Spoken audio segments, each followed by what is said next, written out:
Smart Ahmednagar news. दिनांक 13/4/2025 रविवार ते मंगळवार सासवड तालुका पुरंदर जिल्हा पुणे श्री काळ भैरवनाथ यात्रा समारोप चालू आहे। श्री सुधाकर साधू गिरमे भैरवनाथ ट्रस्ट अध्यक्ष, पांडुरंग अण्णा भोंगळे ट्रस्ट उपाध्यक्ष, रवींद्र अण्णा क्षीरसागर चैत्र उत्सव अध्यक्ष, रामदास विठ्ठल इनामके, तुकाराम साधू गिरमे, संजय मारुती चौरे, गणेश गुरव व दिनकर गिरी गोसावी आदी ग्रामस्थ यावेळी उपस्थित होते। या यात्रेचा सोहळा आनंदामध्ये व उत्साहात साजरा होत आहे। प्रतिनिधी अशोक कुंभार। मी सुधाकर गिरमे, माझे अध्यक्ष भैरवनाथ ट्रस्ट। चालू वर्षी चैत्र उत्सव कार्यक्रमाचे नियोजन आमच्या गावकऱ्यांनी केलं आहे, त्याप्रमाणे संपूर्ण माहिती आपणास देत आहे।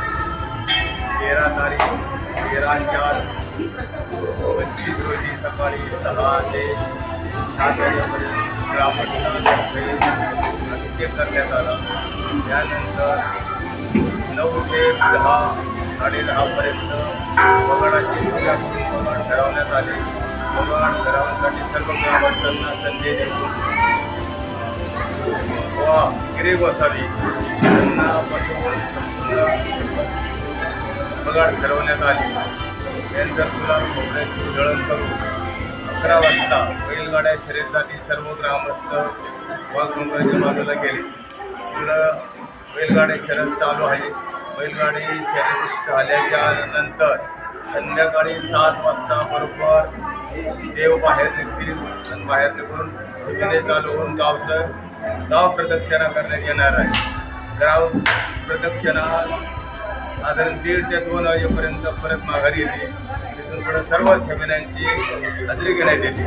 हजेरी घेऊन आम्ही ग्रामस्थांनी जे पंच नेमलेले आहेत, ज्यांना त्यातलं नॉलेज आहे, त्यांनाच पंच करून ते बरोबर नंबर काढतात आणि पहिल्या नंबरच्या बक्षिसाप्रमाणे ज्या बक्षीस शेड्यूलवर दिलेलं आहे त्याप्रमाणे निवड करून प्रत्येकाला बक्षीस देण्यात येत आहे। संपूर्ण हजेरीचा कार्यक्रम सकाळी 8 वाजेपर्यंत चालतो। त्यामुळे सर्व ग्रामस्थ हजर असतात। चिमण्याचा कार्यक्रम सुंदरपणे पार पडून त्यानंतर दुसऱ्या दिवशी 14 तारखेला कुस्त्यांचा आखाडा भरत आहे। कुस्त्यांचा जंगी आखाडा भरणार आहे। कुस्त्याला शेवटची कुस्ती माजी आमदार संजय चंद्रकांत जगताप यांच्यातर्फे लावलेले, तर इतर कुस्त्यासुद्धा ठरवून लावलेल्या आहेत।